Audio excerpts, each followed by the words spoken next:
Hello students, welcome to my channel. Today we are going to start our new chapter, Some Application of Trigonometry, Class 10th, NCERT Math, CBSE as well as PSE.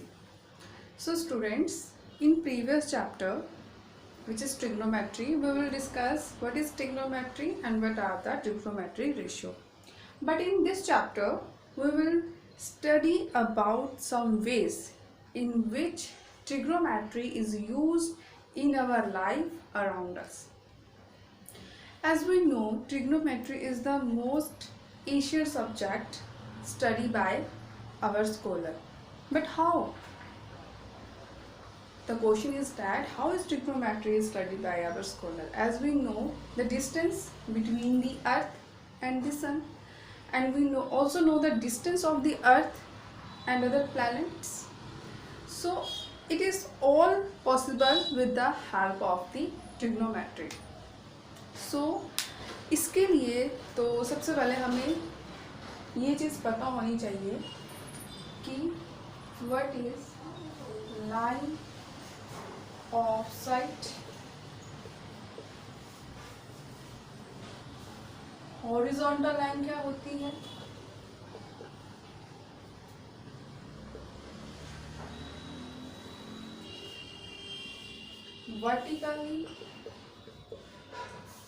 Vertical line क्या होती है। एक हम study करेंगे angle of elevation,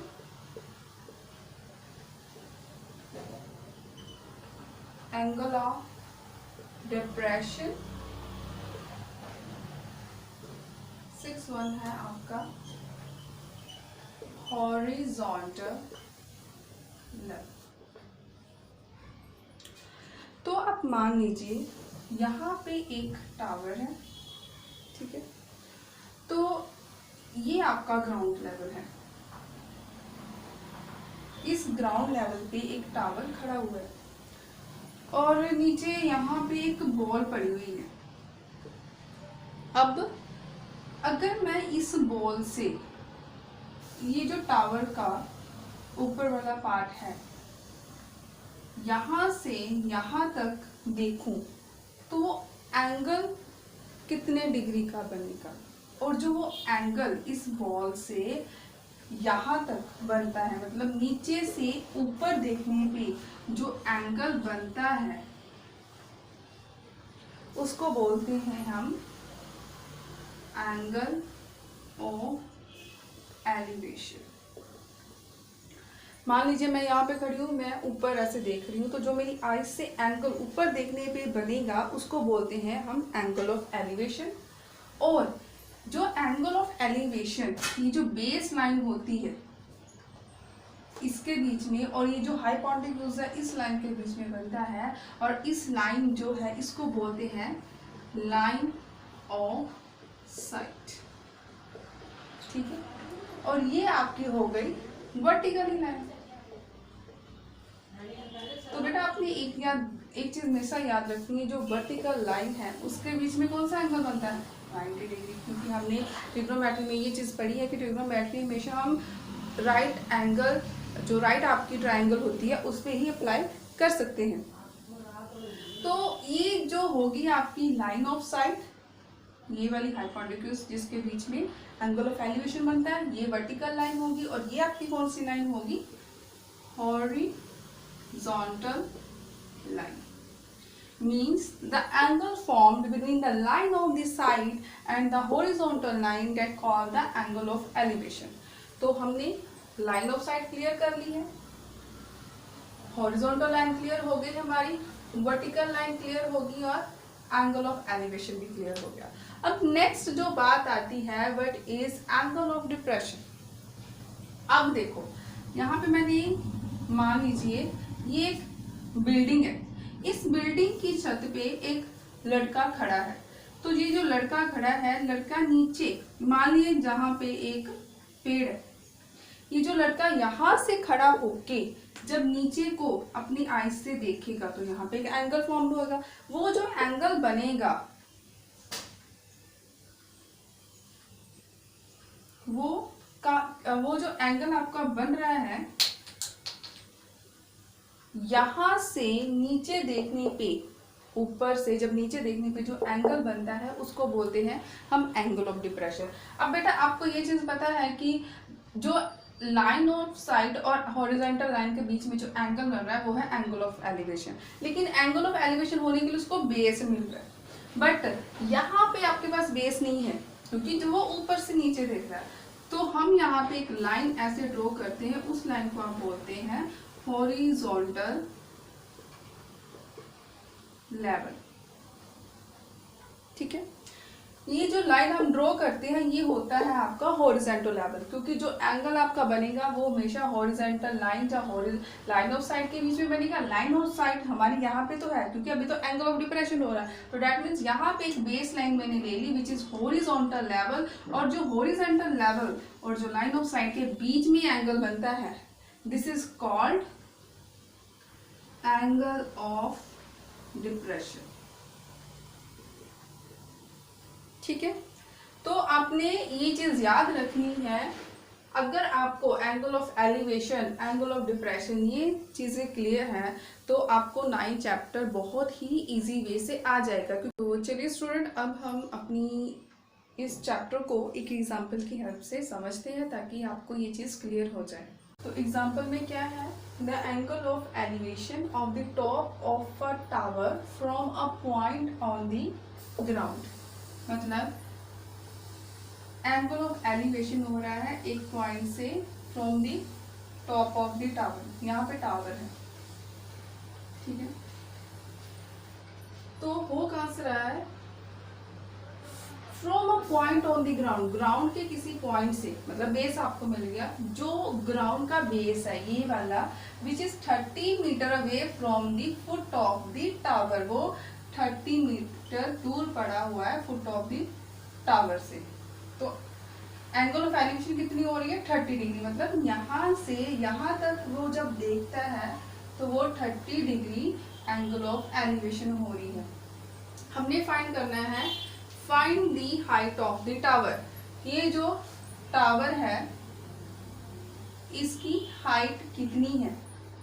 ठीक है, तो बेटा ये आपकी एक राइट एंगल ट्रायंगल बन रही है, अगर ये आपकी राइट एंगल ट्रायंगल बन रही है तो ये आपका बेस है, ये आपका परपेंडिकुलर है, परपेंडिकुलर है, हाइट है जो आप मान सकते हो, और ये आपका हाइपोटेन्यूज है। और हमने ट्रिग्नोमेट्री वाले चैप्टर में पढ़ा है कि ट्रिग्नोमेट्री रेशियोज को कैसे अप्लाई करते हैं, ये चीज की थी ना हमने, P B H H, Pandit Badri Prasad हर हर बोले, है ना, ये फॉर्मुलेशन हमने पढ़ी थी। ये जो P ओवर H है साइन थीटा होता है, P over B cos theta होता है, P over B tan theta होता है। P over H sine theta, B over H cos theta, P over B tan theta. अब आपने क्या करना है, जब भी आपको ऐसे सम्स आएंगे आपने देख लेना है आपको क्या चीज गिवन है, क्या चीज आपने निकालनी है, उसी हिसाब से आपने ये वाली रेशियोज उठानी है। अब मेरे पास क्या गिवन है, बेस, ये जो लाइन आपकी है ये बेस है ना, बेस गिवन है, निकालना क्या है, ये हाइट, हाइट क्या है ये आपकी परपेंडिकुलर है ना बाय पाइथागोरस थ्योरम, तो बी आपको गिवन है और पी आपने निकालना, तो कौन सा रिलेशन बन रहा है, पी ओवर एच तो नहीं है, बी ओवर एच भी नहीं है, तो ये वाला रिलेशन आपका बन रहा है P over B which is perpendicular over base. तो आप सीधे लगाओ formula, tan theta is equal to P over B. tan theta, theta की वैल्यू आपके पास गिवन है 30 डिग्री, यहाँ पे लिख लो tan 30, परपेंडिकुलर मतलब ये जिसको आप हाइट बोलते हो, ये मैंने निकालना है, बेस आपके पास गिवन है 30 डिग्री, 30 मीटर। tan 30 की वैल्यू क्या होती है, tan 30 की वैल्यू आपने टेबल में पढ़ी होगी, जो 8 चैप्टर है उसमें भी हमने एक टेबल किया था जिसमें आपको ट्रिग्नोमेट्री रेशियोज की हर एक एंगल पे वैल्यू पता होती है। तो tan 30 की वैल्यू होती है 1/√3, यहाँ पे पुट की 1/√3 is equal to P over 30। अब मैंने परपेंडिकुलर निकालना है तो क्या होगा, परपेंडिकुलर निकालना है, पी अपनी जगह पे रहनी तो क्रॉस मल्टीप्लाई कर दो, ये 30 ऊपर चला जाएगा, अंडर रूट 30, 3 अपनी जगह पे है तो इज इक्वल टू पी। तो डैट मीन्स ये जो हाइट ऑफ ये टावर है वो कितनी आ रही है, 30 ओवर अंडर रूट 3। पर आप इसको आगे भी सॉल्व कर सकते हो। अब 30 कैसे बना होगा, 10 into 3, 30 over under root 3 is equal to P. अगर मैं 3 को अंडर रूट 3 पे कट करूं तो भी कितना आएगा, अंडर रूट 3। तो ये आपका आंसर आ रहा है 10 under root 3 is equal to P. तो डैट मीन्स आपकी जो हाइट आई है वो आई है 10 अंडर रूट 3। अब कुछ बच्चों को ये चीज़ नहीं पता होती कि आप 3 को अंडर रूट 3 के साथ कैसे कैंसिल कर रहे हो। तो बेटा अगर under root 3 multiply under root 3 है, दो रूट जब आपस में मिलती है बट सेम टर्म होनी चाहिए तो रूट कैंसिल हो जाती है, आपको 3 मिलता है। उसी तरीके से मैंने 30 को तोड़ा, 10 इंटू 3 लिखा, 3 कैसे बनाएगा, under root 3 multiply under root 3। तो यहाँ पे आपके पास क्या बचा, अंडर रूट 3, अंडर रूट 3 के साथ अंडर रूट 3 कैंसिल, यहाँ पे अंडर रूट 3 बचा और आपका परपेंडिकुलर क्या आया, 10 अंडर रूट 3। तो यही है, बस आपने तो ये जो स्टेटमेंट आपको गिवन होगी अच्छे से इसको समझ के डायग्राम बनानी है। डायग्राम बनाने के बाद आपने ये चीज़ देख लेनी है कि आपने क्या चीज़ निकालनी है, उसके बेसिस पे आपने क्या करना है, ट्रिग्नोमेट्री रेशियोज उठानी है, सीधे पुट करनी है वैल्यू और क्वेश्चन को सॉल्व कर देना है और ज़्यादा कुछ टफ नहीं है। तो थैंक्स फॉर वॉचिंग। ये था आपका, हमने ट्रिग्नोमेट्री के बारे में पढ़ा, एप्लीकेशन ऑफ ट्रिग्नोमेट्री के बारे में पढ़ा और इसको एक एग्जाम्पल की हेल्प से भी समझा है। तो अगर आपको किसी चीज़ का डाउट हो तो आप कमेंट बॉक्स में शेयर कर सकते हैं। Thank you so much.